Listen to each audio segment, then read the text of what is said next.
what's your name, and Paul and Elizabeth. I'm really excited to be here. Believe me, I'm excited to share, and I'm also excited to learn from other people. And before I start the introduction, I'd like to say this, all right, just like a disclaimer. And what I like to say is, or what I say most of the time is that I'm a facilitator, not a teacher. I used to be a teacher. I have taught in every educational system. I taught in the primary school, secondary school, a university, a polytechnic, and a college of education, right? All in Nigeria. So I've been through all of that, yeah. And I tell people the difference is this: a teacher comes and just speak, you ought to assimilate, but a facilitator just guides the conversation. So please forgive me when I say I'm going to guide the conversation. And what that means in principle or in reality is that I'm hoping to get feedbacks. I'm hoping to see a message, a question while the conversation is going on, or even a different perspective. I believe we learn every day. So please, I am not an authority of knowledge. How much also such a very big knowledge or focus area, so to say. But by way of introduction, my name is Dr. Enoch Haruna. Funny enough, my background is actually in information technology. First, second degree, and doctorate and everything has always been information technology. But I transitioned first into business development and worked for a couple of organizations from the banks to agri-tech companies and a couple of one or two startups. Then I now migrated fully into grants when I got into nonprofits. Most of the time, we confuse business development and grant writing. They're very much similar, just two different sectors, so to say. And I've done that for a while. So I have worked with a non-profit in Nigeria, one of the oldest, called Better Life Program for the African Rural Women. I used to be country director there for about 4 years. I have worked with Shiro's Foundation, which is a non-profit in Ghana, where I worked for a little under a year. I worked in Teach for Nigeria at some point in time, where I led their development and partnership. And at the moment, I work with Leap Africa, where I lead grants and partnership, the grants and business development at the moment. So yes, I don't know if that suffices, but that's all that comes to my mind for an introduction. I really get excited when I see when I read people's profiles and I see that they've dabbled into a lot of things. And I can say the same for you because I see in your profile that you're a chartered banker. At what point did you realize this was something you wanted to do? Business development, grant writing, especially in the NGO space. I see you have a lot of experience in that area. That's interesting. I don't think anybody has ever asked me that question, right? But at what point in time, interestingly, I think the for-profit led me to the non-profit. So I was working in a then not even a commercial bank. I moved from that. I was working in a microfinance bank, and the bank, it was a big one. It was at that time about 6 billion in deposit base, and they wanted to set up a unit, and the unit was called the Development Finance Unit, and they needed somebody to kind of pioneer it, right? And the Development Finance Unit basically looks into the social enterprise bit of the bank. So to say Okay. what products can the bank create that makes impact and not just profit? What opportunities can the bank harness now that it's doing social enterprise activities? And at that time, the word social enterprise wasn't so much of a big buzz. But it was that being in that role, being in that unit, got me to write different grants, got me to also innovate what were the possible product the bank could do. And one of such products was the microcredit product that was focused on rural women that didn't have collateral. Couldn't I mean be doing at that time they were doing barely under 100,000 naira in trade, but seeing how to scale them up and all that. So yes, so while I was in the bank, I did a bit of that, and that got me. The impact was what I'm looking for. The impact was overwhelming. Lack of a better way to describe it. It got me very excited. I remember one story I will never forget in my life. It was my birthday, and I had to go visit a cluster of women in Abuja, and just to have a bit of conversation with them. They had finished a cycle of loan, and they wanted to come on our cycle. They had no issue, so I came to just talk to them, do a bit of financial literacy, and upskill them. And I don't know how they heard that it was my birthday. And these were these old women living in the suburbs of Abuja, and they were singing for me, dancing, and it was exciting for me because I could see the impact, and not just seeing the impact, also see the fact that I wasn't just making money, but I was changing lives and people were excited. So I think that was when I got sold to transition into nonprofit. Awesome, and you're doing so well at it. Thank One of the things I can say for a fact about Dr. Enoch is that he's a fast, not just, there are high risers and then there are fast risers. Dr. Enoch comes into a space and in little to no time, he's already dominating. So that's really awesome. It's one of the reasons why, when it comes to questions about, because I'm also in the development space, when it comes to questions about, I need directions, basically, one of the people that come to mind is you. I remember, just as a way to introduce us into the grant writing bit of what we want to discuss, not just grant writing, but development funding. I remember sometime last year, I just started a Sewe, and I remember I was thinking, I'd used my money, good Lord. I've used my money to do outreach. I don't do outreach everywhere. As I was tired. I was tired of spending my money. And I remember thinking, who knows anything about the development space that can give me advice? And I think I was thinking about it and I called my brother. And then he was like, Dr. Enoch is in this space, right? So why not just give him a call and ask him to show you one or two pointers. And I called him and I said, okay, I'm in the waste management space and I'm looking for funding basically. And then he said, okay, there's a lot going on around waste management, especially as it ties to climate change. Why not apply for this? We're done with the cycle for this year, but next year I'll let you know when the opportunity comes up. And that was an opening for me to go and research about funding opportunities, especially in waste management as it ties to climate change. Okay, so in your opinion, what are the, aside from waste management, of course, which I'm directly involved with, what are the you. opportunities right now in the development space that founders and people in the social enterprise space, not just people in social enterprise, even entrepreneurs that are looking to go into development work, what are the opportunities they can look out for right now in 2024? Oh, wow, that's a very big question. And frankly speaking, while I'm going to try, I believe there's no perfect answer. So just in case my answer isn't as interesting as you expect, please forgive me. Yeah, Right? sure. Yeah. So first thing I'll say before I even give the answer is that I believe there's always going to be room for every space, for every sector, whatever is your focus, as long as you're making impact, there's always going to be demand. There's always going to be somebody to partner with. There's always going to be some form of fun.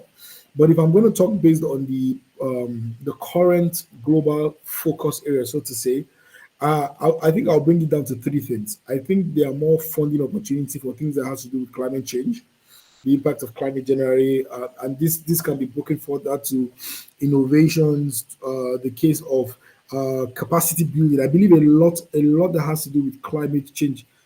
The impact is more in the place of public awareness. I believe so many people don't know the impact. I mean, I'm actually doing another doctorate at the moment, right? And I did a course on science and innovation, and I finally, for the first time, understood what global warming was and the impact and the whole. I mean, everything they had to talk about. So, I believe there's a lot in terms of education on climate change, on climate, global warming, and generally, basically, environmental. The second thing is that I believe that there's a lot of opportunity for solutions that are innovative. And for me, the definition of innovation is scaling up using technology. I believe that whatever it is you are doing, you need to find some way to innovate a solution that talks about scaling up that solution. I'll give you an example. Someone might say, I mean, capacity building is overrated. Everybody's doing capacity building. Everybody's doing capacity building. But the truth about it is that there are certain solutions that are very innovative that people haven't even thought of. So there's no such thing as a solution is stale or a demand is non-existent. The problem is how are you, or the question is what innovations are you actually creating or using to implement your social impact? And the third for me, and to me this is very important, which I believe that the world is looking at, is the word sustainability. I mean, I haven't worked with a couple of funders in recent time. I've realized that there's always a bit of it didn't exist some while back, and it was the last part. There are different ways to grant rights. There's a scenario where a template is created to you, and all you have to do is to fill all of the information that's asked. And there's the second bit where you are asked to just bring a blank proposal, give us a proposal, tell us what you want, and all of that, and everything. But I've realized that in recent time, in most of the grant templates, there's always a part that talks about sustainability. In other words, if I'm giving you $1 million, $10,000, whatever is the amount, I want to be sure that after giving you that fund, I'm not going to come in the next 3 years and realize that that non-profit or that social impact is not existing anymore. So for me, the three things that I know are very, and like I said, I might be wrong. Is number one, what is your social impact impacting the atmosphere, right? Number two is innovation. Is your social impact solution innovative? And the last for me is sustainability. And interestingly, you can actually have a social impact that actually addresses all three of this, coincidentally and all of that. But for me, in recent times, I've realized that most of the calls, and having been a member of a couple of portals where there are a lot of these grant calls, I realized that the calls are usually around these three things in general. Uh, I mean, I don't want to add another one, but let's. I was tempted to add another one, but I Please, see. please go ahead and add one more so that we can take one question. I see a lot of hands are raised. Yes, I saw So Tuku's hand first, then Paul, then Friday. yeah, please go ahead Okay, and add the last thing you wanted to add so so that we can. I think another thing again that has been existing for a while actually is the issue about inequality, answers to inequality. You understand? And it started first in women. You understand the fact that there's a lot of inequality, and the women, the female gender has not been attended to. There are not many opportunities for the female gender, and all of that. So while that has existed for over a decade now, has been a major focus area. I believe that the the the focus area inequality gender still exists, and inequality is beyond just the female gender, but in so many other uh, cases and subsectors, so to say. So yes, I think those are the four major focuses right now that I've seen that fundings are more focused on.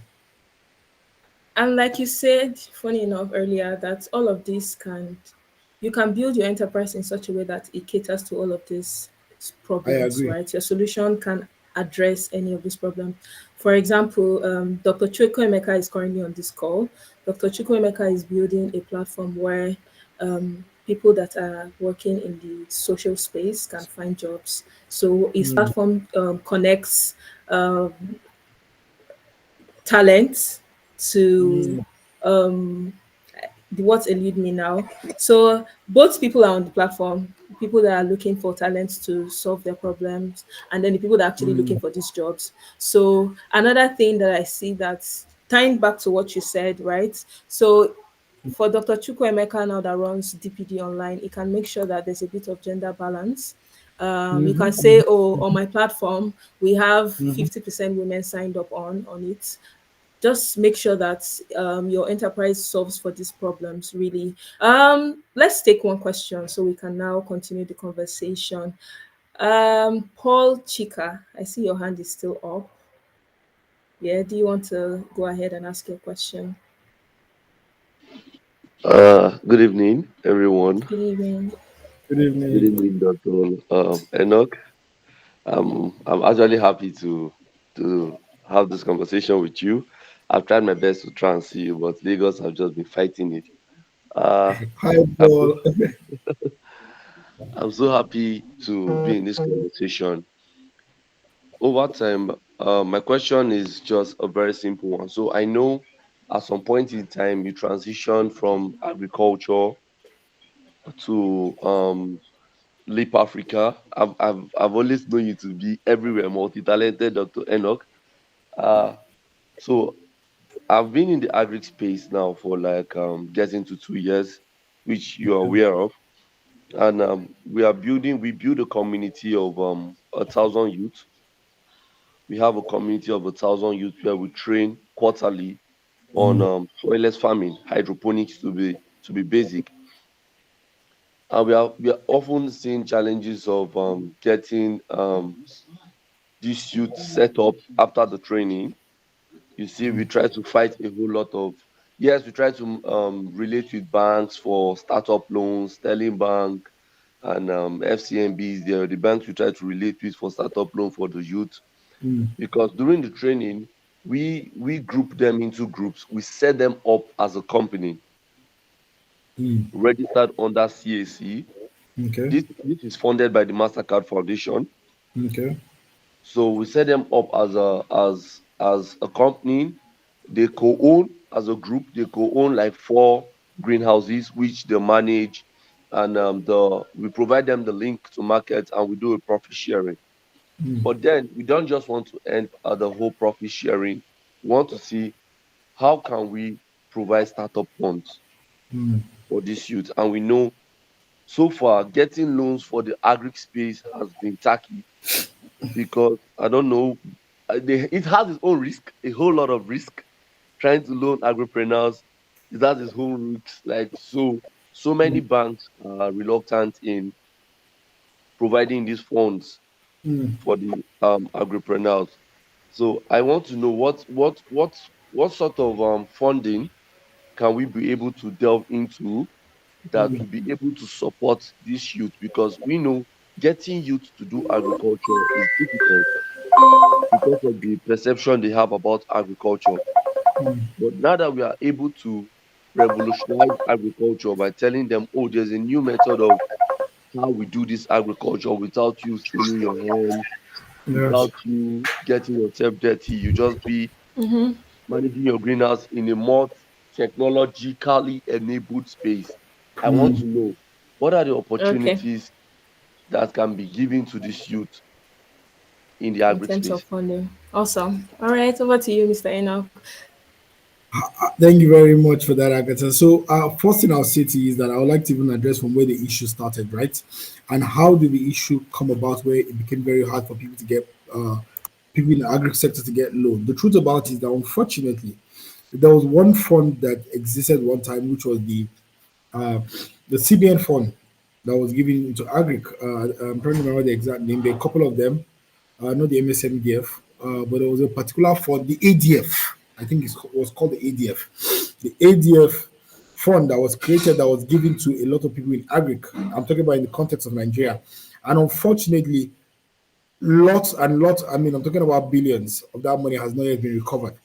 And the core reason why it was not recoverable was because of the way, and for me, and this is just my 2 cents, is because that there were no key monitoring and evaluation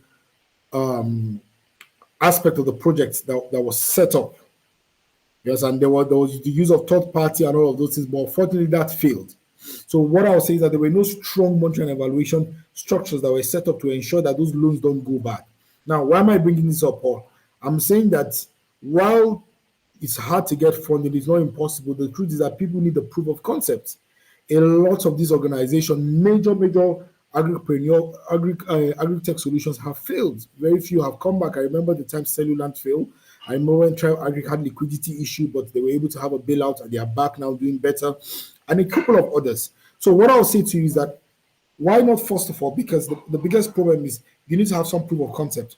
Why not first of all ensure that the inability for the most of these entrepreneurs to pay the loans are being answered in your own project. So set up the project, small scale, 10 people, maybe a cluster of 10 like you have done, and have a proof of concept to show that having given them that loan, that little loan, they were able to pay back.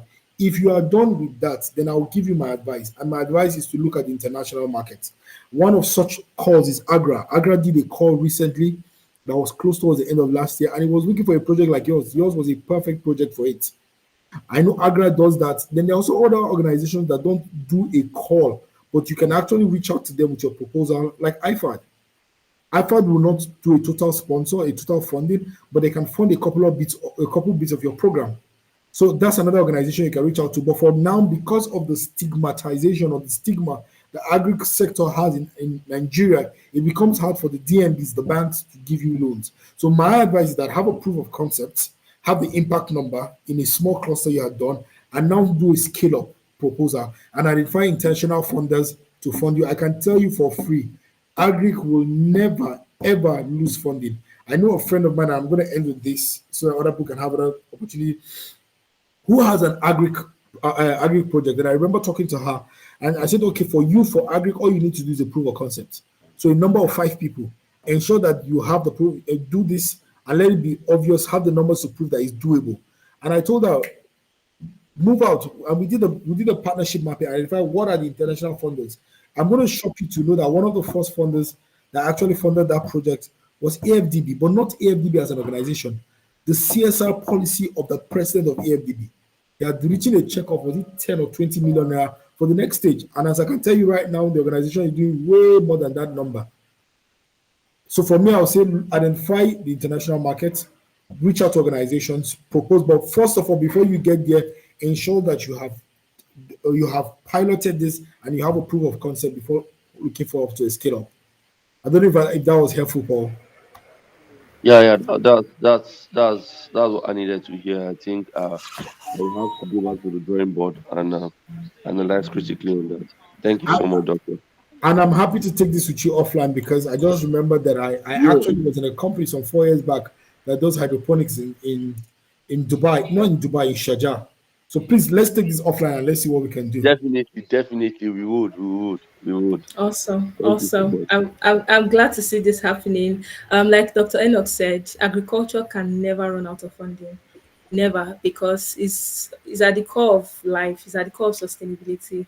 especially in Africa. You can't be solving an agricultural problem in Africa, and if it's worthy of being funded, there's no way it Mhm. won't fly. Right, Dr. Chukwuemeka, I see your hand is up. Please, we'll give you 1 minute to speak. If it's a question, kindly summarize the question so that we can get to other things on the agenda. So please go ahead. Hi, Agatha. Hi, Dr. Haruna. Hi. Good afternoon. Good afternoon. Thanks for having me. So, Doc, I wanted to just in the same vein as Mr. Paul had just summarized. In the talent space, right? Mm. What we do is DPD Online. It's an alternative labor market that connects skilled workers, especially academics, right, Mm. to remote work or remote gig in the development space. So we're targeting lecturers, given the poor pay, the strike actions and all that, we try to improve their lives by connecting them to NGO and development gigs, right? So they can, while retaining their primary activities, also freelance in the space. This is a way to bridge the gap between academia or the ivory tower and the real world implementation, so to speak. So far, we're doing okay on our side. We are bootstrapping. We're currently trying to seek grant funding. But one thing we find is that is compared to agriculture, right? Mm. Talent tech isn't really. I mean, I've not seen many opportunities for talent tech, and Mm.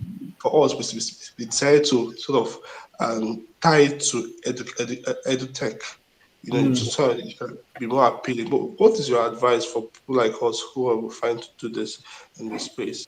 Because our platform takes care of about 6 different SDG areas, including Mm. education, including agribusiness, and healthcare. So they can freelance on different projects, on our platform. So what advice do you have for us, please? So the first thing I was gonna say, I don't know. I was trying to search your DPD online, and also I was trying to remember a particular company just left me this morning. I was having a meeting and their name popped up, and they are literally a talent linkage organization like yours. And what they do is a tech talent pathway.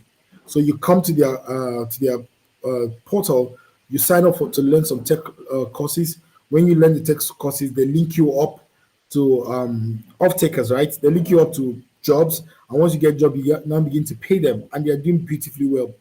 I think they're in Series B or so of their funding, and they're doing so well. Now, what am I saying with this? And I'm a strong believer, and I'm a strong believer because I have done grant writing in different subsectors, from education to leadership to youth to agri. I have done grant writing, all of these things. So I believe that there are opportunities. But if I was to walk around your model, I think for me, I will come at your model from a different angle, which is the angle of the off takers, engaging with who needs this service the most. Let me ask you, Mr. Chukwuemeka, who needs what you're providing, what DBT is providing?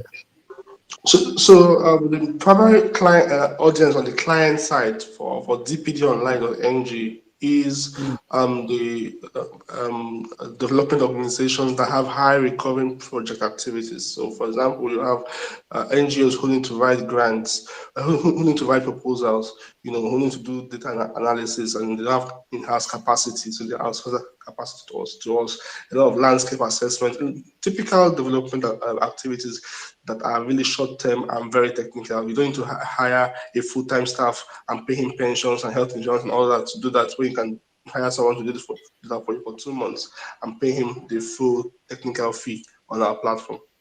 Beautiful. So now what you have done for me is that you have crafted what the value proposition is, right? And there's a reason why I took you there. This is what I tell people. It's very interesting, right? But I tell people that even in grant, there's no such thing as free money. It sounds funny, right? But it's one of the things I have learned over the years. There's no such thing as free money. Whatever money is being granted to your organization, there is something gives. Do you understand? So when the international development organization comes and they're giving you money, it's because there is a value proposition. So no one just gives money. I'll give you a practical example. I know of I did something in agriculture, and there was an organization called AK Loaders. AK Loaders are the major off-takers of share canals, right? And share canals, right? In Nigeria or in Africa, what we know about shea butter is we know it for cream, right? Everybody knows what's the local name? Okumo. Am I right? I think that's the local name for shea butter. So, and that's what we know. But do you know that that's the least of the use of shea butter? Do you know shea butter is the major ingredient in chocolate that stabilizes chocolate? How chocolate is, yeah, you're shocked, right? How chocolate is still able to retain a firm formation even when it's not in the fridge for a while, or when it's under intense heat. That's when it now goes down. Now, do you know that one of the things, because AK Loaders is one of the major buyers of that commodity, and unfortunately for others, but fortunately for Africa, sub-Saharan Africa is one of the only places where naturally there are shea parklands. In other words, it only grows here, apart from the hybrid shea trees that have been set up recently. Now I'm guiding you with the thought process of international developers. Just follow me briefly. Now, AK Loaders wants to get shea nuts. They need more of it. They're not getting so much as they should get, right? And the next thing, sorry, the power just went up, but I'm sure they'll put up the jet. So they're not getting as much share out as they should get. So what did they then do? They now reach out to international organizations and now fund them with the money to now go into these remote areas and train these rural women on how to pick the nuts better, how to pre-process them into butter so that they can now have available raw materials that they need for their business. So also with every other sector. You have identified that your major off-takers are international development organizations in need of talent to be able to do projects. If they don't reach out to you, you should reach out to them with a pitch deck and explain to them that while you are hoping that they give you these grants, this is the value proposition in the long term. And a practical example of such is a particular grant that I'm part of right now. So I had written a grant for my organization, Leap Africa, for MasterCard Foundation. And MasterCard Foundation had done the grant writing. At the time I was applying, MasterCard was doing something called the Associate Program. I don't know if you have come across it. So I had written the grant on behalf of Leap Africa to be a regional partner. At the time when they had gone through the grant back and forth and everything, they were like, no, you guys are too good to be regional partners. You guys are going to be central partners, manage all of the organizations in Africa. Now, an organization like yours is perfect because for West Africa, the organization that was selected to be a regional partner was actually Jobberman, which is also a talent linkage organization. And how does all of this fit into MasterCard's vision? MasterCard's vision is to ensure that people are able to put food on their table. People are able to get jobs and be able to get funded and make an income. Now, by letting these people go through a talent training process, a placement, and all of those things, they will now probably transition into full-time jobs. So imagine if you had, Dr. Chukwuma, imagine you had reached out to MasterCard before this was innovated, or you probably knew when there was a call. I believe that your organization is one of the perfect organizations to be granted. And I remember the regional partners were granted $250,000. You would have been perfect to have received that. So for me, and the reason why I went through all of that thought process, I just don't want to give you an answer and say this is the opportunity, this is where to get. We'll come to that place of resources. What are the resources to identify opportunities? But for me, I wanted you to go through the fact that you need to identify what is your value proposition. So in a case where you do not get opportunities, you go after the opportunities, understanding that whoever is funding you is not just giving you money, but has something to gain beyond the impact from the money. Great, great. Thank you very much. Thank you. Thank you for that question, Dr. Chukwemeka. One of the things I picked from the response you gave him is about using a bullish approach when it comes to requesting for funding. It's one of the things I've learned in the organization I'm in now. My boss will always tell me, don't wait for someone to present an opportunity for to you. Go and knock on every door. And the good thing about applying to as many grant opportunities, or even looking for a strategic partner that could gain value from your venture, write to them and say, this is a possible way we could collaborate. What's the worst that could happen? We're not in the position to want to grant funding right now, or we're working towards this in maybe another 2 years. We'll reach out to you in another 2 years. What's the worst that could happen? No. And funny enough, since last year, I've been putting in for a lot of grants for my organization. And the grant application process or the funding application process over time, as I apply for every funding opportunity, it has made me see the loopholes that I should prepare my organization for. So I see things that we don't have now that a venture is asking, okay, you should have this for a waste management company. And then I go back and I try to restructure. Okay, this is something that a funding organization will want from us. So let's put this in place, right? So just apply, reach out, unsolicited applications. In fact, reach out to organizations and say, this is a value my organization can provide to you. And what's the worst that could happen? They will say yes or no, right? Okay, awesome. Dr. Eno, can you walk us through, let's say I'm the CEO or executive director of a venture and I'm saying, okay, I need funding for this. Can you walk us through the funding process, especially from start to finish? Okay, I need funding for my waste management enterprise. What is the first thing I should do? Should I seek for advice? Should I just go online and type opportunities for people in the waste management space? And this is not just for waste management. This applies to every sector. What are the first steps? Run us through the process to looking for funding, down to gaining funding, down to grant writing, your application process. What are the things you should look out for? What are the red flags you should address before you send in your application? Can you walk us through that real quick? Thank you very much, Agatha. That's a very, very interesting and smart question, I must say. So, let's start with first of all. The first thing I like to tell you is that you need to define what your venture is. There are majorly three categories of ventures. There's the for-profit, there's the non-profit, and there's the social enterprise. Every sub categorization falls under these three, which is non-profit, for-profit, and social enterprise. I mean, we know the difference. For-profit makes money, non-profit makes impact and not money, while social enterprise makes money but makes impact. So whatever money they are making, there has to be some impact angle to it, right? And these are the three categorizations of organizations. So the first thing for me is identify what is your venture, right? Now, having identified your venture, the next thing for me is to identify what is your USP. I tell people, I see there is nothing new under the sun. There are always going to be ideas that will look like other ideas. I mean, in my background in IT, we believe that there's no, what's the word I'm looking for? There's no monopoly of knowledge. We believe that every technology is the reworking or the scaling up of another previous technology, right? So identify, but even in that, identify what makes you stand out. What is your better value? What is your angle? What makes yours better, so to say? So define that. Is very important you define that, because that's what will determine your ability to get investment.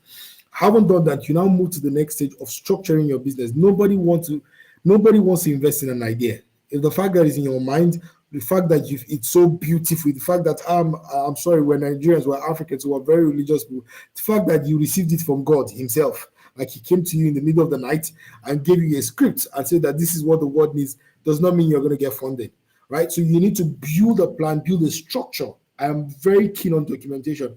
I mean, I have worked with other organizations, I have consulted. The first thing I ask you is that I have a checklist of supporting documents that you either have or you are open to working towards getting.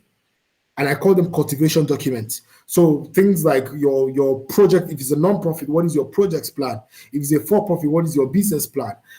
Things like your business model documents, your financial, your cash flow forecast, your P&L, do you understand? Your financial budget, if it's a non-profit. All of these cultivation documents, supporting documents are important that you have them from the onset. So having first understand your USP, you have started that business, you have to have that structure. Then the next thing for me, which is very important, is proof of concept. I tell people that nobody is going to fund a startup. everybody is very, very careful with their money. I agree that we're in an age where we have venture capital firms and angel investors and all of that. But the truth about it, unless you have a very compelling acts or compelling what I'm looking for argument, most of the time getting a startup funding as ideation stage is usually not very easy. It's not impossible, not very easy either way. So for me, is you need to do some proof of concept, and this is where will I say I'm a crusader for. I tell people that everything you want to do big, you can start small. There's nothing you can tell me. Anything you want to do big, whatever you call it, however you see it, you can start it small. You can start it small and then you can scale it up. So with that idea, for me, you must do a proof of concept. And what that means that you need to be ready to bootstrap your idea. It is, I'm sorry to sound like a broken record. I'm sure a lot of us have heard this, but you need to be able to muzzle some little funds, no matter how little, to start. And I'll give you a practical example, case in point, right? I'm trying to build a startup school at the moment. And the startup school is basically where people who want to start up ventures, who probably are lost, don't know what to do, can go through that school. And by the time they are done with the school, they are able to literally start, kick the ground running. Many years back, for me, doing this, I was thinking about a crazy budget. I mean, I need 10 million naira, I need this, I need that. Now, let's talk it in reality, in principle, now that I'm doing it. What did I do? I realized that the most expensive of all my expenditures is actually the place of shooting this content, because I want to build an LMS. I want all of these videos. So what did I do? Instead of having to say I want to go rent cameras and all that, I came to Lagos and I bought camera. So I bought a camera. I mean, I engaged somebody and I asked, okay, within a reasonable budget of 600, 500,000, what are the equipment I can get? And I was like, okay, on that budget, you can't buy new equipment. You have to buy used equipment. So we got all of the things we needed. I said if there was anybody I needed to be on payroll, I needed the person who was going to shoot and do post-production. So I have somebody who's going to do that, and we have some form of agreement of how much I'm going to pay him to do all of that. Now, because I don't have the privilege to get out of this world curriculum developers, I'm going to curate most of the curriculum myself.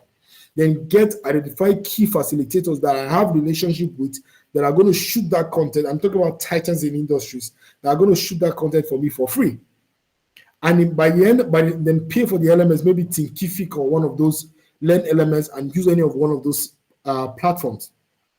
Now, so far in my budget, I am going to spend less than $1 million to get this running. And I'm starting with 3 courses. 3 courses that are filled up with like 7 lessons each. Are you getting me? But if you ask me so many years back, I'm going to tell you to build an LMS, I need hundreds of millions. I need to go and get Series A investors. I need to get VC capitals and all of this. I'm a crusader of the fact that whatever you want to do big, you can start small. So you need to start small so you can have a proof of concept, because when you get in front of real investors, not angel investors that are not very experienced, real investors, real funders, the first question, what they want to look at is the numbers, and not the fictitious numbers, but the numbers that are actually proven. To say that we have done this, we started the LMS at this point, these are the numbers of people who obliged, who paid for our courses, no matter how little, but we are able to scale further. Probably we'll have a better marketing budget, because that's one of the things I need the most. I need a big marketing budget to be able to make this succeed. But before I get to that point, what have I done in the immediate to prove to them? So having all of that, you have the proof of concept. Then the next thing you do is now classify the kind of funders that are fit for you. While there are grant opportunities for for-profit organizations, I'm going to tell you that most of the grant opportunities tilt towards non-profit and social enterprise. Now, so there are different sources of funding. You need to identify which one fits you. If you are a for-profit organization, are you taking towards the angle of VCs, venture capital firms, angel investors? If you are a trade for-profit organization, in other words, buying and selling, then you can go to the banks. The banks are quicker to fund corporations, for-profit organizations that are literally trade, that are buy and selling, that they are zeros and ones, so to say, that they can actually, they're not, there's a word we use in the bank then, that are not, it's not fictitious, it's not ambitious, that are not predictable, so to say. Because I know that if I buy 100 cartons of Indomie, if I don't sell the 100 cartons, I'm going to have 100 cartons of Indomies in the storehouse So the funds are not lost. So it is easier for the bank to want to fund because I'm that kind of venture that the bank wants. But if I'm going to a non-profit, I know that I'm looking for grants. But grants are not the only thing non-profits get. There are also corporate CSRs. I believe that this is one very easily or commonly neglected source of funding for non-profits. And I believe they are the easiest ways to get money. I mean, I've gotten funds from Sterling Bank, the banks that are seen to be hard. I've gotten CSR funds from Union Bank and a couple of many others. Literally just started a conversation with Premium Trust Bank. So you need to identify that what classification of fund fits you the most. Having found out all of that, then you now begin to do your application, right? In your application process, I tell people, I said you need to be as explicit as possible. You need to understand. I'm sorry for me. This is why I tell people. I said if you're not very skilled in grant writing, look for somebody who can do it, because grant writing for me is storytelling. I tell people that, I mean, in the way in the 90s and the early 2000s, one of the way money came into non-profits in Africa was that somebody will come to Africa and carry one sickly child and put a camera in front of the child and say that donate so that this child will not die. And that message was sold for ages until now that most people in Europe believe that everybody in Africa is poor, we don't eat food. It was because somebody understood how to tell the story right to appeal. So I'm going to end with this in the process of grant writing, right? And I'm going to add something else. But in the process of grant writing, you must be able to understand that it's an emotional game. You must be able to get to your investors, your funders. You need to understand what appeals to them mostly. And that can be found in conversations and even in their call for proposals. You identify what is most important to them. And lastly, and this is what I'm going to say, and it sounds very funny, but for me, and this is my secret weapon when I do grant writing, I never do what I call blind grant writing. I'd never write an application without identifying somebody in the organization to give me some form of advice or even building a relationship. So what does that mean? If I see a call from DFID right now and DFID is saying that they want to give grants, and I know that my organization is perfect for that, while I go and do that, I immediately go to LinkedIn. I go and look for who is the people, who are the managers in DFID in Nigeria, who are the people controlling that fund. And I send a request to them and I build a relationship with them. It is very, very, very important what I'm telling you right now. I have, and I'm pleased because of ND, I may not be able to share the particular high commission, but one of the high commission in Nigeria paid a visit to my organization, right? And we had a conversation around what we do and what their fund was interested. At the end of that conversation, because of the personal relationship that was built, it was very obvious that we were going to get that money if I put in an application because there was a relationship. So I tell people in the game of funding, you must be very big on networking. You cannot be an introvert. You say I'm an introvert. I don't like to leave my house. You're in the wrong. I'm sorry, but you're in the wrong sector. I am usually one of the first person in these meetings and this gathering, this symposium, this conference, and I'm building my network, meeting new people, because it is very important to have an inside person if you are trying to access funding. I don't know if I did justice to that question, Agatha. Oh my God. As you were speaking, I realized why you were the specialist here. I have a question. When you were speaking, you mentioned USP. I wanted to clarify what that meant. I'm pretty sure some other people have the question as well. So USP means unique selling points. What makes you stand out? Awesome. And I'll give you a practical example. I'm a talker. Don't always give me a word, but let me just drive it down further, right? I don't know if anybody's like me, but can we remember when InDrive came to Nigeria? The app, the taxi app. When they came into the country, I don't know if they're Nigerian owned, but when they had started, I was one of the people that said that it is impossible for these guys to make money. They can't have a strong market share because there was already Uber, there was Bolt, and these guys were very dominant. They had the strongest market share. But remember, like InDrive cannot succeed. They probably closed shop in some few months or maybe a year plus. But they now they sat down to look at the two systems. So, and this is something you must do as an innovator. You must find out your competitors. You know, when we do SWOT analysis, we usually think it's just a tool that is just used. No, SWOT analysis is supposed to inform you for decision making. So you identify who are your competitors, what are they doing, what can you do better, what are they not doing.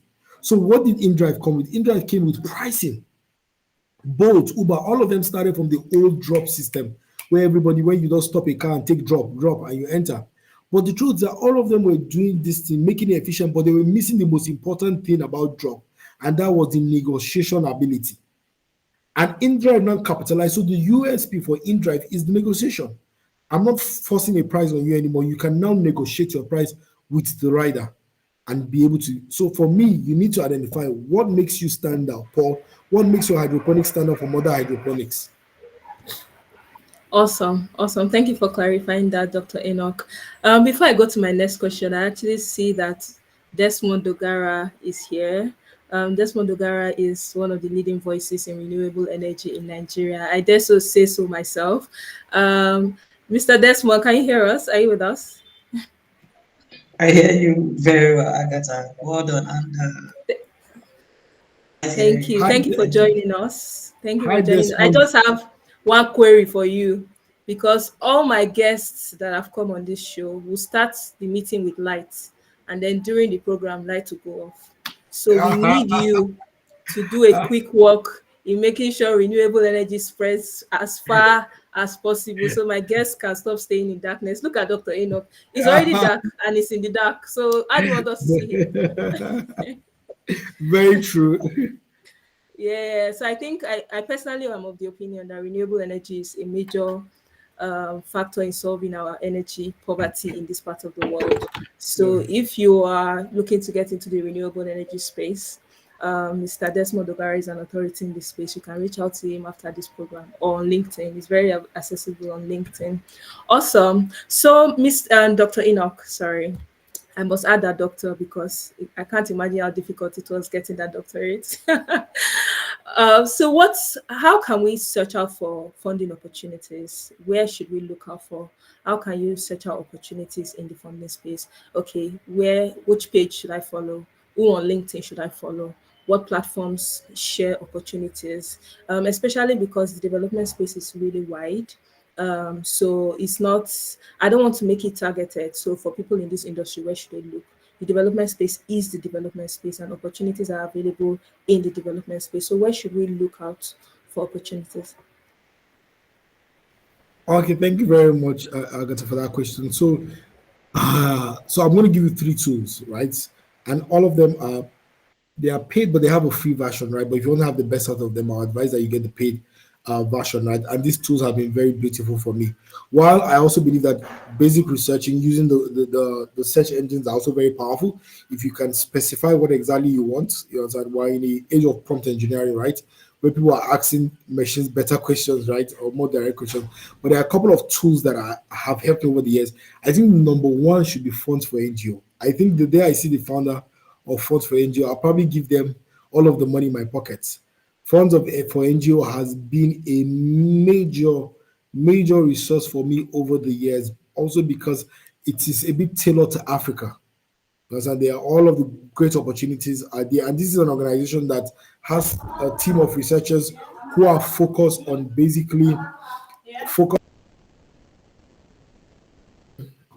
which are basically focused on ensuring that the right opportunities are put in front of the people that are requiring these opportunities. So Funds for NGO for me is a tool that you should look at. Number 2 for me is Connective Impact. Connective Impact, I think, are also very good. They also are. I don't think they have a free option, unfortunately, but they also have very well tailored and curated opportunities that you can take advantage of. And lastly, which has been a tool I got conversant with very recently, and it's called Development, and that's Development Aid. So Development Aid is also a portal that has grant opportunities, vendor service opportunities in the development space, even job opportunity for people that are hoping to transition into development or transition into another job. Development Aid has a portal that more like a job board or an opportunity board that is also very, very effective. So yeah, those 3 tools I believe are very important. But also beyond these tools, like I say, go out to networking opportunity. There are a lot of these mixers.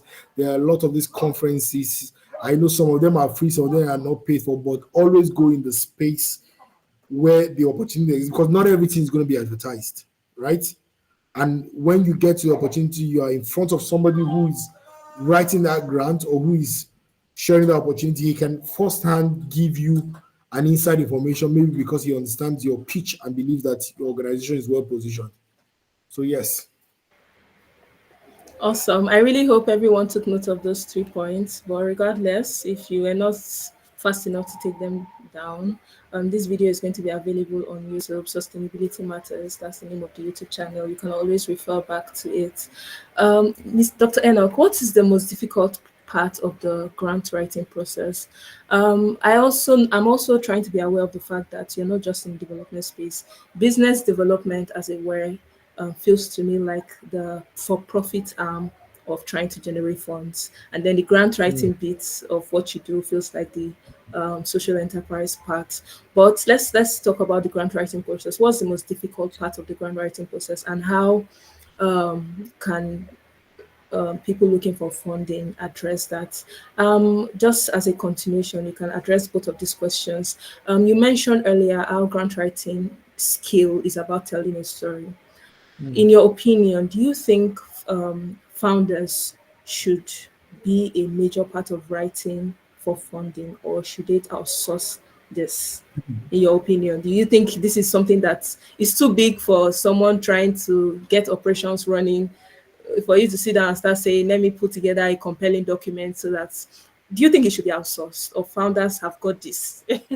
So I'm compromised in answering that question. Am I not? Because if I say founders should do, I'm saying that I should be out of a job, right? But in all honesty, here's what I'll say. While I understand that there's a particular skill that is necessary for writing that grant, I always say that founders should never be out of the equation. So one of the things I've done with clients that I have actually consulted for, that I have actually written grants for them, I always do what I call a grant brief. And a grant brief is continuous. It's not just a one-off, where I'm always coming back to you to understand where you are, where your mind is at in terms of an opportunity, because I cannot pitch it as much as the founder who birthed it is. You know how they say, I'm going to go to one of our local pigeon saying that says that picking no fine, but in mama like her. No matter how passionate I am as a vendor or as a consultant, I can never love a project, an innovation, as much as the person who founded it. So I'll be able to sell it better, curate it better. So what I say is that even if you're going to get somebody, a grant manager or somebody, a grant writer, to consult for you, you have to be very much involved in the process so that you are sure that the I's are dotted and the T's are crossed.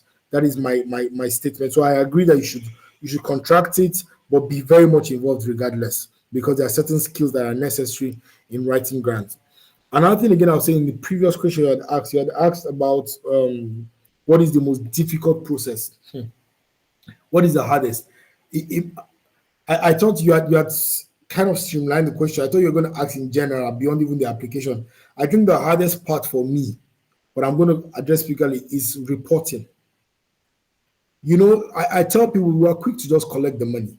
If it's a proper international funder, as you are collecting that money, you will pay for that money. You are going to do a lot of reporting. They're going to, I've worked with international funders that wanted to report almost by monthly. They wanted updates report by monthly for a 1-year project. So that was about 100 reports. They wanted to be brought abreast quarterly. They wanted us to go jump on a call or a physical visit to understand what is the impact so far. There was baseline analysis done, mid-scale, and at the end, endline analysis done. So yes, for me, the hardest part is reporting. But if you bring it down to grant application, I think the hardest part for me is incomplete documentation or grants that require more documentation than you need or that you have. So what I like to tell people, if you notice in my process, I spoke about getting all of the cultivation documents first. So I'll give you a practical example. If you want a grant that is directly under the United States government, you must have gone to, what's this portal? There's this United States portal you have to be signed up on. You must have an SSID number. So it's a unique identification number for people that want to get funding from the United States. Yes, SAM.gov. Thank you very much, David. You must get SAM.gov. Unfortunately, SAM.gov is yearly. So you must renew it. You have to be brought abreast to remember that is expiring, and when you put in an application, it takes a while before it's been approved. So all of that documentation, there are certain grants that you can't get until you have an external financial audited document. And for some of them, you must be one of the major force that does that document for you. So for me, the most frustrating process or the hardest process in grant application is it's when is the required or attached or supporting document, being able to get all of that ready. So I'm calling the hardest because I realize that in most organizations, most of these documents don't exist. So every time I have an updated checklist, so if I'm grant writing for you, I tell you these are all these documents. If you don't have them, we need to work towards them before we start applying, so we are not caught halfway. Awesome. The bit about reporting that you just mentioned really scared me No. because reporting is no joke, right? Especially if you do it a lot. So I work in my 9 to 5. I work in the impact and sustainability reporting space, and I tell you, it's not funny, right? It's So not. that bit, no, it's not. That bit really scared me. Just like, I don't know if I'll call this a digression, but still in this space of funding. In your opinion, do you think the recent COP28 that just happened last month, do you think the COP28 results from the deliberations that were had has affected the direction of funding, development funding, especially in Africa, right? Do you think the conversation has shifted, or do you think what was being emphasized as of 2023 is still the emphasis for 2024? So I wouldn't say it shifted. I think it just got more amplified. The fact that we need to really, really look into funding things that impact the environment. I think for me, I mean, I wasn't there, unfortunately, but the bits and pieces that I had watched, one of the things that was done was a re-echoing of the impact, and the fact that we cannot ignore it long enough, and we need to identify organizations that are doing so well in terms of ESG, in terms of the environment, and support them further. Support them further. I think one of the things that I also like is the involvement of the for-profit. I believe, and this is I might be wrong because I don't have the statistics to back this, but I believe there were a lot of more for-profit organizations that were very much involved in these conversations. And I'm happy that I'm seeing a lot of these organizations taking affirmative steps towards supporting. I'll give you an example. There's something called carbon credit, which is a big deal now, and a lot of organizations in industries that are emitting a lot of these greenhouse gases are beginning to say, okay, while we know that we cannot do away with this totally, can we now work with organizations that are creating solutions to combat the damage that we are making? Right. So you see, one of such organizations funded a project that I worked on last year to say, okay, I'm going to give you $100,000 to reach out with SDG focused organizations to do things that will combat. So if we are doing bad, let's fund organizations that will do good. So creating some form of carbon credit, say that, okay, if we had emitted this amount of greenhouse gases, we're able to do things or support organizations that will also, in reverse, re-engineer or do things that will do good to the environment. So for me, I think that for me got me very excited that there are more private sectors involved in the conversations. And what that does to me is I also talk to people in the development space to do not neglect the for-profit sector out of it. And finally, this month is light.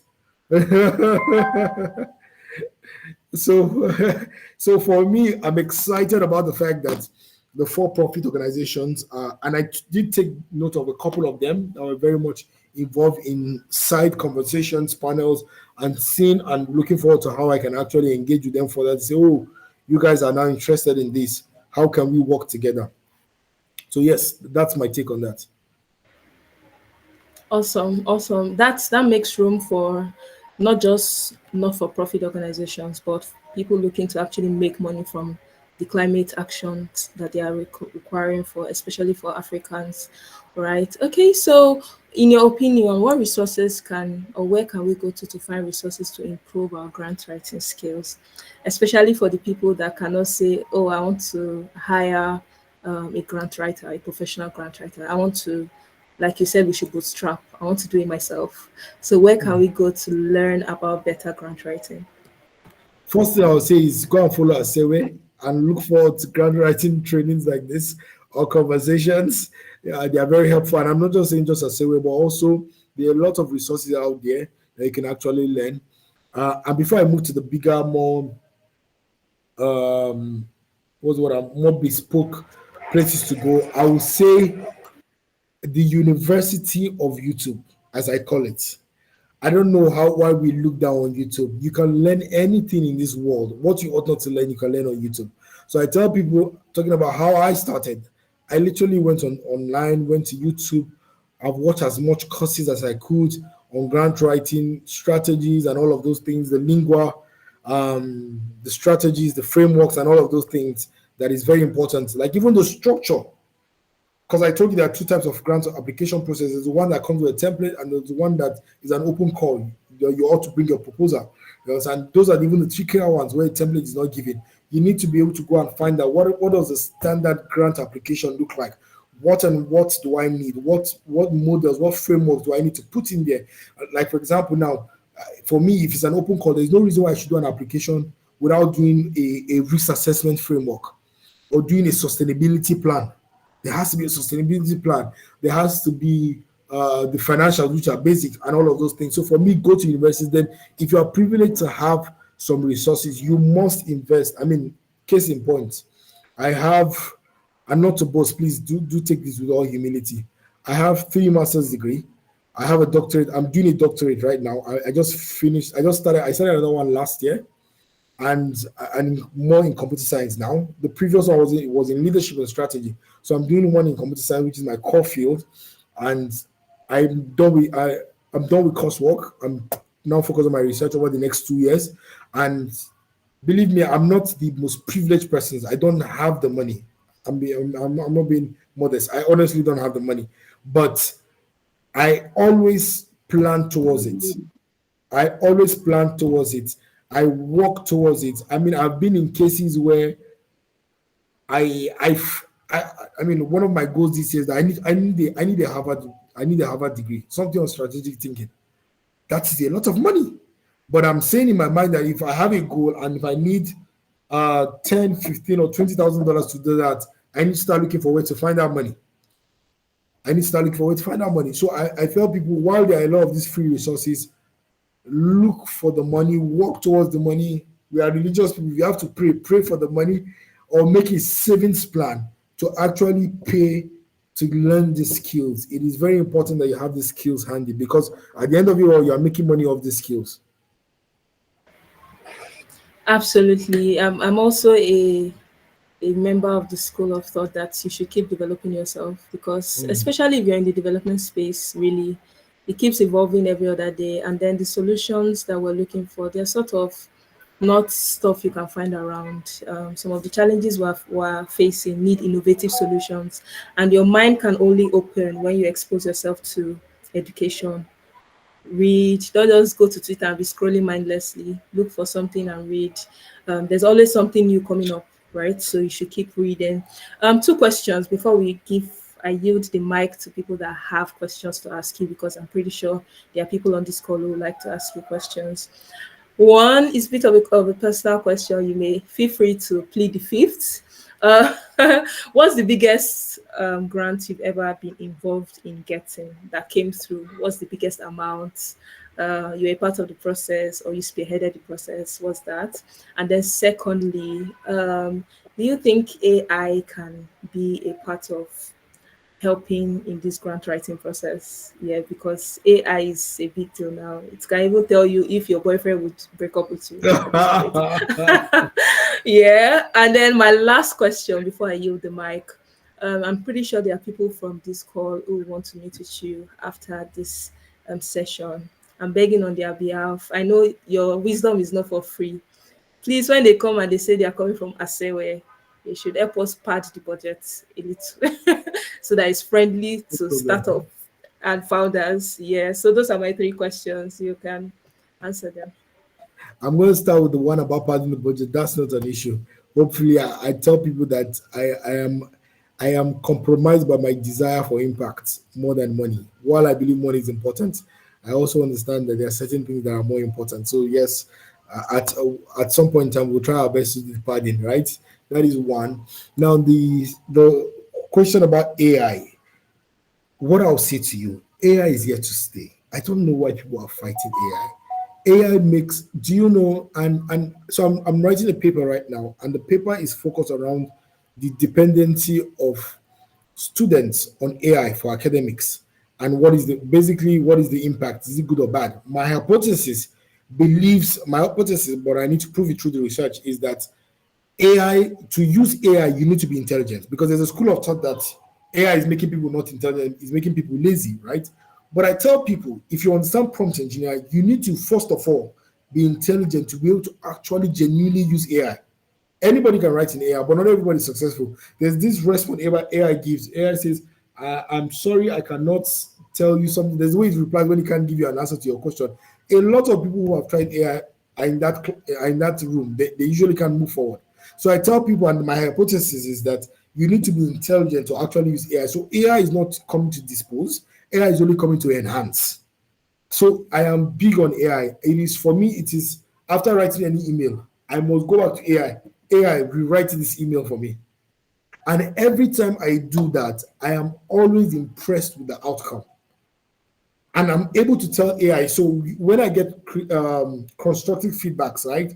I did an email that I was going to share with all my partners, all the partners for the organization I worked this year. And I remember one of the feedback I got from my line manager was the fact that it was a bit too flowery. It was a bit too casual, you understand? And that makes sense because that's who I am as a person. So what I did was I took that write up, I go to AI, I say, AI, help me rewrite this in a more official diction or in a more official way. And AI gives me a beautiful response that passes the message the way I wanted it, but indeed was actually being more informal, right? More formal, sorry, as against informal. So I believe that AI is very helpful to whatever it is that you're doing in the development space and in grant writing. Believe me, believe me, believe me. But like I said, AI is an intelligent enhancer. If you're going to be fully dependent on AI, you're going to make a mess out of it, because another thing that people don't know is that AI is not very elaborative. Most people don't observe that. AI is like a straightforward answer giver. It's not very elaborated. You will try so much. So what AI will do is that it will give you the foundation and you have to capitalize on that to make it better. So if you're not intelligent, you're probably not going to use AI well. But AI is to enhance. Now, the one before that, what is the highest grant I have written? I have written or I have received? Which one? Written and received. Received. Okay. There's one that's coming to my mind, but I feel as if I've done more than that. But for right now, top of my head, the highest that comes to my mind was when I was in Teach for Nigeria, $1.2 million single grant, and it was from it was an African fund, so $1.2 million. That should be the And it single. was received Received. The money has been in this spent. Nigeria. It has been spent. It was some years back. The money has finished. Actually. Wow. I'm pretty sure they wanted you guys to write a report every 2 hours. Interesting, they went like that. The report was Wow. quarterly, and by the end of the year, it was a 2 year fund. Yes, no, it was a 1 year fund. It was 3 years, but 1 year. The first year was 1.2. The previous year, you go and make a case for a higher or a lesser amount based on the impact and your ability, the solution you have created, and the focus of it was out of school kids, ensuring that they had all the support and all that. So we did a baseline study, and the first one. So post that first year, we're supposed to do another study to identify what is the demand to make a case for lesser or more funds. But yes, I was part of the $1.2 million. We written it, got it to the organization. Doctor, prepare for a lot of report writing if you are getting grants from MasterCard Foundation. You know the ones. This. Thank you for that, Paul. This is my second grant for Mastercard actually, so I'm very used to them. Down to, interestingly, one of the original manager was a former colleague, so I'm used to all of that. But the beauty of Mastercard is that Mastercard helps you build a template. The worst is the organization that don't give you a template. They just tell you specifically what and what they want. So there's a bit of innovating and there's a bit of back and forth. But thank you for that. And this goes to everybody actually. If you want the real high rollers, the people that will give you money, you must be ready to put the work. If you remember anything, if you forget anything, remember what I said. There is no free money, even if it's grants. Awesome. Thank you so much, Dr. Enoch. Personally, I'm actually going to have to come back on this video and rewatch it because as the host, I'm pretty sure there are some things I've missed. Just trying to engage you on this conversation. But this is the time to ask your questions. We're going to be taking two questions. Just so we can round this up in good time. If you have any pressing questions for Dr. Enoch, now is a good time to ask them. Yep. Your questions, ladies and gentlemen. Dr. Enoch is not free. We are not going to go and consult him for free after this. Hope you know that. And then I don't have any answer to give you about grant writing. Even me, I'm asking him for help. I don't have any answer to give you about grant writing. It's Dr. Enoch that is helping me too. So this is a good time to ask your question. Dr. Chukwemeka, you want to ask a question? Yeah, Oh okay. yes, oh yes. Dr. Haruna, so quick one. How can we reach out to you offline?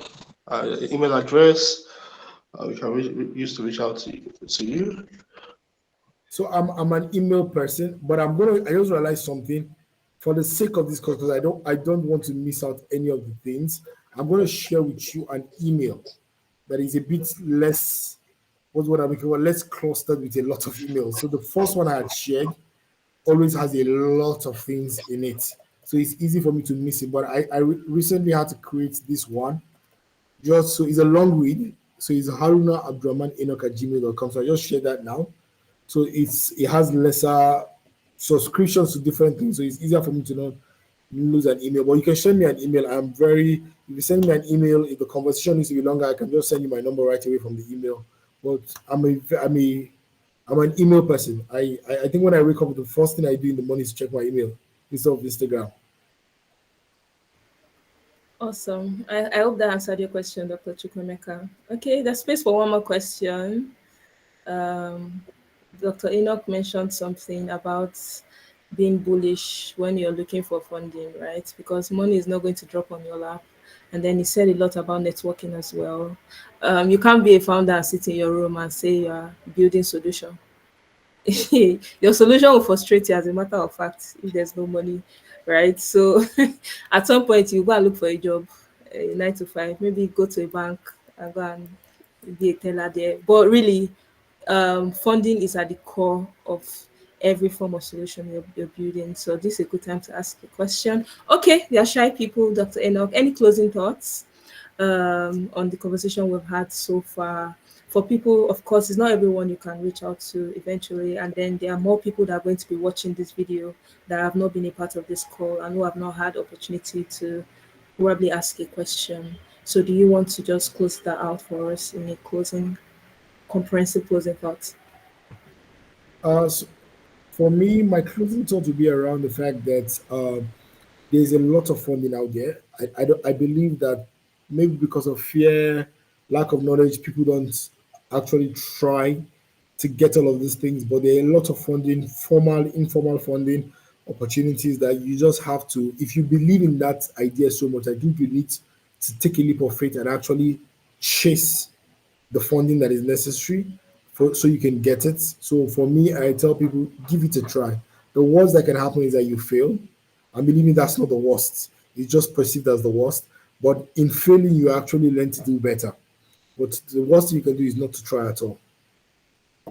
That should be my final thought. I think you have Rifkatsu and up. Awesome.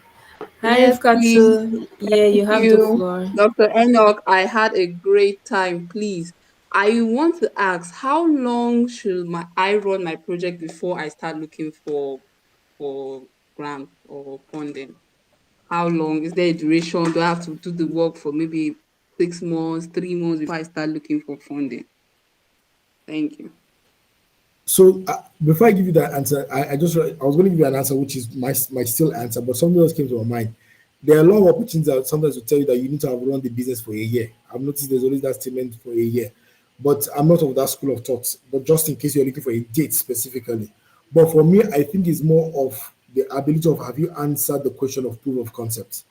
So if you are able, if your project is, for example, imagine you're doing a project that has to do with fellows, you understand, where you are bringing young girls and teaching them a skill or so, you understand, to be better and all of that, or maybe you're training young girls to be the next set of leaders, right? And you have a fellowship of 6 months or 4 months or 3 months, which is hybrid, physical and virtual. So once you can run a successful cohort and you are able to do post program evaluation to say that um, after you have done this training and that training, these members, these fellows, alumni of your programs are able to now go take on this leadership opportunity, and this is where they are. This is what this training or what they have learned has been able to do. Once you are able to get that impact assessment report and you have done a first cohort, to me at that point you can begin to apply for grants because that's what you needed. Your waiting period or your starting period is for you to be able to have impact numbers, impact reports, proof that you are actually have a good idea. So once you're able to have that, if you're able to do that in 4 months, 6 months, whatever be the case, 1 year, some 3 years, whatever is the case, to me at that point where you are able to do that proof of concept, you can begin to look for grants. Awesome. Thank Ruth, you. awesome. Thank you. I hope that was able to answer your question. So when we're applying for a grant and we see a section that asks, is your business or your opportunity 1 year, 2 years, and it's not up to, what should we do? Should we lie? No, don't lie. You know, I'm so sorry that I said that so quick, right? But don't lie, and I'll tell you why I don't want you to lie. I don't want you to lie because many a times, I mean, so I've been on two sides of the table, right? I've been at the point of grant writing, but I've actually been at the part of assessing the grant twice. So I was part of a team that accessed a USAID grant some years back. And I also was part of the team that accessed a particular other grant, right, which I can't share because of the NDA process, because it's a continuous running grant. So I can't say to the public that I'm part of assessing that grant. What I tell you is that many times when these questions are set up, there's always a desire to ensure when there's discrepancies. So if I ask you a question here, I'm going to ask you a follow-up question somewhere else that will be able to fish out the lie. A practical example is that if I ask you if you have been running for 3 years, and I now go in the future and ask you to submit your financial statement, and you don't have financial statement, for some cases I might say if it's a small scale of small fund and maybe not big organization, I ask for even internal financial statements. So you lied about the fact that you have run for 3 years. You now go and make up financial statement and give me. It is not out of place for me to ask for supporting document for that financial statement. So even if you don't have external auditors, if you said you move this amount, I'm going to ask for receipts. I've seen organizations that have asked down to, what am I saying, MasterCard that we are talking about, will ask for receipt of every vendor use or everything, flight ticket, every receipt. So my advice, do not lie, please. Say it, there is a grant for every level that you are. I see Adamu has a question. I also, Rifketu has a question too. I think Rifkatu's hand was the question she asked earlier. Or do you Okay. have a supporting question, Rifkatu? Okay, so Adamu typed his question. I'll just read it out. He said, Doctor, please, what are the legal documents that are needed before considering or seeking for grants, both local and international? Thank you. So what are the legal documents? I think for starters, it needs to be a legal entity. That means being registered. And there are different ways to be registered as a non-profit. But there's also another registration. I mean, about the normal NGO, there's also a registration that is very neglected, which is limited shares by guarantee. It's not the INGO registration. I'm not so sure the difference, but I think one is a social enterprise. But first of all, you need to have that form of registration. You need to have a memorandum of understanding that bounds the organization and also every member of the advisory board or board of directors. So if you say legal documents, I think those are the documents. There's a yes. I just remembered one. There is a particular document that comes from the Ministry of Internal Affairs for non-profits. It is required most of the time by international funders. I can't remember the exact name of documents. There's this one. I mean, I even know the director in charge of the unit, but they need to come and do a verification that you are actually a non-profit and you are making that impact. So most of the times, wherever you have done your project, they will want to go and go to the field with you and do their report before they now issue you that is it a clean bill, but it's a legal document. For some international funders, is required. Some ask for it. So that's it. But I mean, I want to also say that I want you to put an eye out. Recently, the vice president inaugurated the Presidential Philanthropic Office. that Telma is heading, and a couple of other people. I'm assuming that a couple of policies might step out of that office beyond the support that they are giving, that might actually be um, legal status that must be needed for you in the development phase. So yes, as things unravel, a couple of those documents will come out. Awesome. Thank you, Dr. Enoch. I heard you. This one is my question now. I heard you mention something about having back statements that support your you saying you've been in business or you've been running the enterprise for this long. Are you saying having a bank statement, having a bank account separately for your enterprise is something you should address immediately, right? More than, can I be honest with you? Before you have, okay, man, you need a registered company, right, to have a bank account, right? But after you have your company formalized, made legal, the first thing I believe you need is a bank account. And it's a mistake most founders made. I've advised many. In as much you say it's just a small foundation, we're not doing so much. Most of the times you want to pay for things, you pay from your pocket. No, the standard is that you pay it into the company as a donation as a founder, and it is then expensed from the company account, and it is recorded officially that even as a founder you had made a donation to the organization. Maybe the organization does not have money, and the organization now goes and spends for those activities from the company account or whatever, which way. But it is important that from the onset you put that structure if you are going to go far, because at the end of the day, if you do not have all of these things to back, it's going to be wasted years because you can't prove all of these things. Yes, we can see the impact. You say you spent 100 million naira, you spent 10 million, you spent 1 million naira, but it's assumption. The only reason we can see the vivid impact, we've seen hundreds of people that are impacted, but the only reason we can actually identify or prove is that supporting document. And I'm sorry, personal account statement or personal payment received from account statement is usually not honorable. So for me, it is very important you do that from the onset.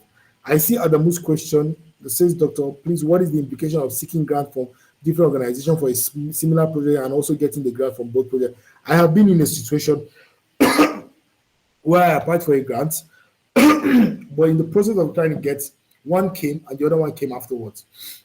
What we did at that point is that we didn't do double billing. I know that might not be the standard statement, but there's no such thing as double billing. There's no such thing as, you said you're going to buy uh startup kit for 10 people and two organizations paid for you. My advisable thing to do is to scale up your number of impact. It doesn't make sense for you to say you want to go back and give them their money. I'm not of that school of thought. So, sorry, organization B, organization A has already given me my money. I'm so sorry. No, there is no such thing. There's nothing wrong with saying that if the project I was proposing to both of them was for 100 people, if I get both more money, there's no reason why I can't do 200 people. And I'm going to report it to both of them that I was able to do more than this and got part money from this place and that place. But please and please do not do double spending. It's a criminal offense, frankly speaking. It's a criminal offense if I'm not mistaken. That's actually a very good question, Adamu Mohammed. I've never actually thought of that. And your response is also equally great. That means if you were asking for grants to cover for 100 people and then you've gotten grants from two places, just Mm. scale up to 200 people, right? So that when you're reporting for this your reason is because you got granting from two places, so that you don't Mhm. become a thief and yahoo, because Nigerians are in the habit of trying to rip people off their money.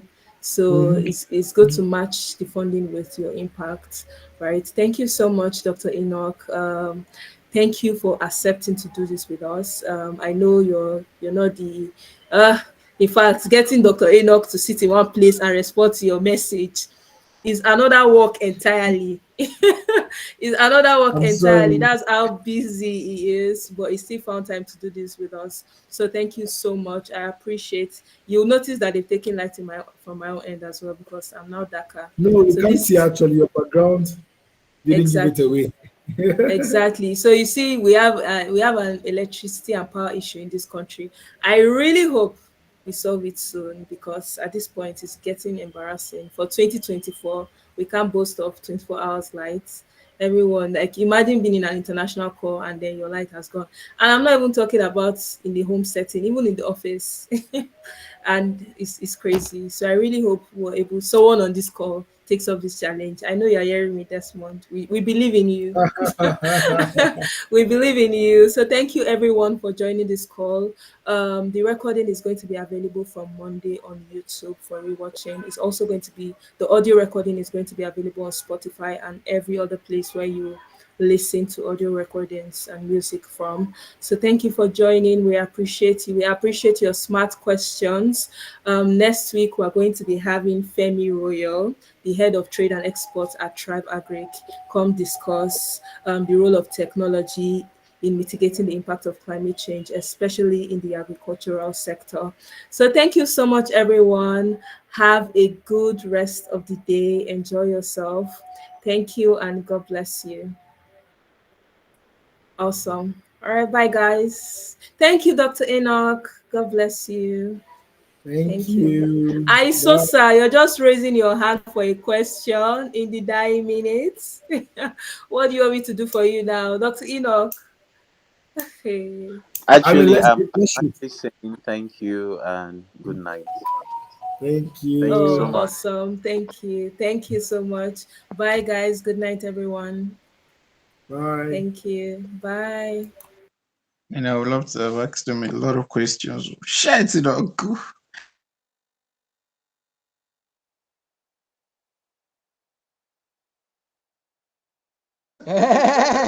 Thank you. God bless you. I really appreciate being here this evening. Thank you. Thank you, everyone. Thank you.